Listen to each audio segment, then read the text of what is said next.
aroosyada maanta magaalada ka dhacaya ma og tahay in ay sababaan burbur guriyo kaleeto oo dhisnaayeen haddii aadan ogeyn haddaba ogow tusaale yar baan ku siinayaa 1 daqiiqo ayaan kusoo koobay Ustaad Axmed Garaale ahaa nin ayaa guursanaya marka hore iska jacbur si yar wiilkii la maadaama gurigiisu ugu horay uusan dhaqaale badan haysanin muddo kadib way u kala kacaysaa erayada hadda la isticmaalo ama dhaqaale xoogaa yar soo galaya wuxuu niyeysanayaa mar labaad inuu guursado waa sax mar labaad inuu guursado wax ka reebay male Allah subhanahu wa ta'ala wuxuu dhahay mathna wa thulatha wa ruba'a labeesta saddexeesta afareesta hadda xaqooda ka bixi kartaan taas hadda kama hadleena markaa ogsoono wiilka yar ee 15 sano gaaray waxa ka guuxaya inuu afar xaas yeesho waxba la yaabin carqaladna ku keen dantaada ka wado guur labaad ayuu sameeynaya arooska hoteelada lagu dhigayo waxa ay burburiyaan xaaskii ugu weynaa aata xaaskii labaad aata guriyo dhisan maamo gurigeedii iska joogta warba aan haynin caruurteeda iska dhaqanaysa ayaa waxa dhacday sharta la sheer gareeyo isagoo aan fiirinaynin wiilkan guurka labaad ee uu sameynayo xagga dhaqanka islaamka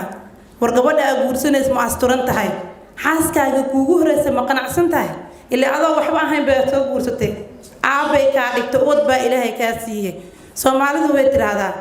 maadaw masar yuusuf xoolo tirin wala ana yuusuf xoolo tirin inta warag way kuma maahan laakiin se gabadha ayaa ka maseeriye adaa ka maseeriye وجعل بينكم مودة ورحمة محالة ده يعني جعلكم مكو يمادو قبل هو ينقون يساو أكل دادنا ساكيرك وجلع يا كل دادي أذا كل دادي شلت شنيت ونجر جرق سبب مكارير كده كسوك حينسي هذا أبيلين أيا قبل الآن سبحان الله وين باتها حشو إسلام هروب بتاعته قبل يرتين إسكي بود دارته أو قبل يرتين بود تن إني قناع صنعته أو الرالي قلي محد ديده marka sidaas ayaa waxa dhacaysa gabadhii oo gurigeedii joogto oo reerkeedii dhaqanayso in loo soo sheer gareeyo ma sha Allah odayga oo maanta dhaqaleeyo dhaxda u xiranto kaaliska arkso u jaasay gurigaas uu burburaya aniga ba iima sameeyna iimaanayso heeshal wuxuu meesan arooskaaga jacbureeda maanta heeshaan ma ay qancisid maxaa diiday in meer labaad loo sameeyo in xafid loo dhigo in maamada la qanciyo sababta arooska labaad lagu sameeyay ee hoteelka lagu tumay ee inantii jaastay darteed ayaa maamadii masaakiinta ahayd oo ubadkeysatay oo xurmada lahayd oo amaba reerka hoggaanka u ahayd guurkeedii iyo gurigeedii iyo mustaqbalka ubadkaasna aaba la'aan u noqonayaan amaba hooyo la'aan u noqonayaan ilmihiisa ka xaysanayaan amaba gabadhii dibadda iska jirtaa ninka intuu dalka yimaado ka jaasayaan marka dhibaatada ugu weyn ee maanta uu nagu hayo guurku waxa kamid ah in guriyii hore horta uu soo baabi'inay bataatanba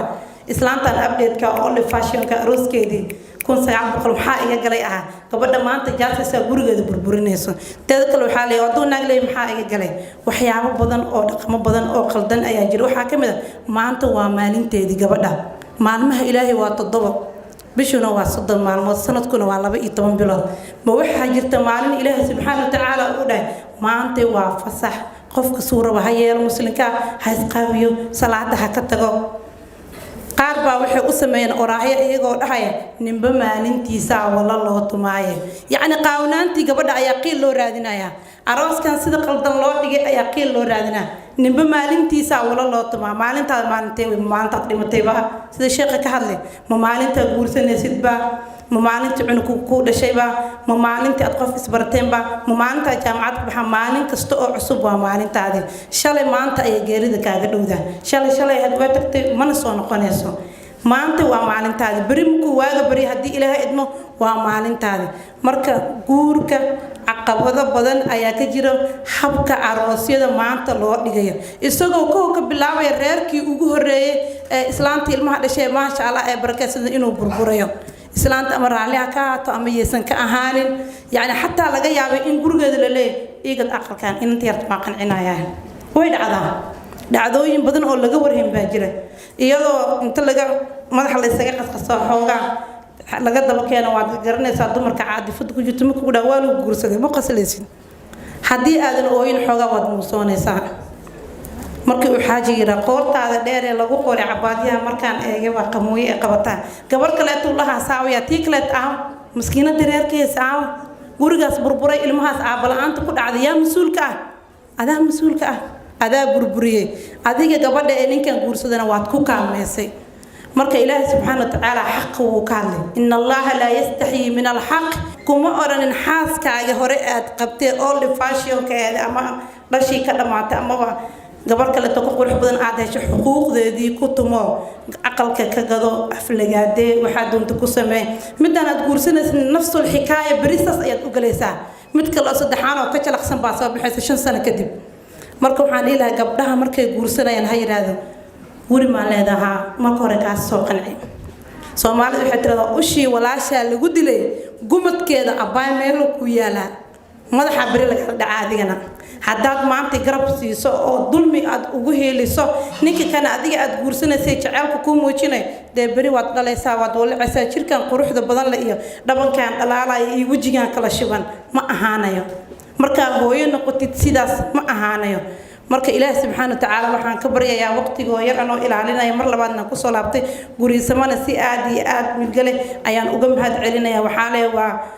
waxaa tiraahdaa gunooda oo axraad jirigaamada aan ku shabano guryaha iyo qoysaskeena hadba noo soo gurmado xaajada meesha nooga gaaf tiraadaba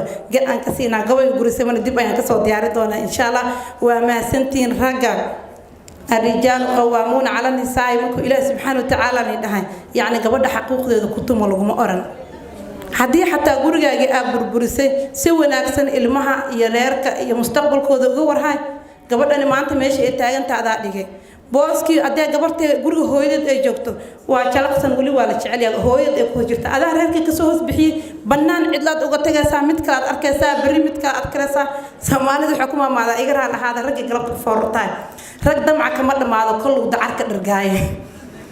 marka waxa weeyaan rag damca kama dhamaado koluu dacar ka dhargaay gabadhu waa masaakiin waxa yiraahdaa dumarka inta badan rag way ka naxariis badan waa sax walaal macaani hadii ra meel lagu laabtay ina hooyoy ina abtiyay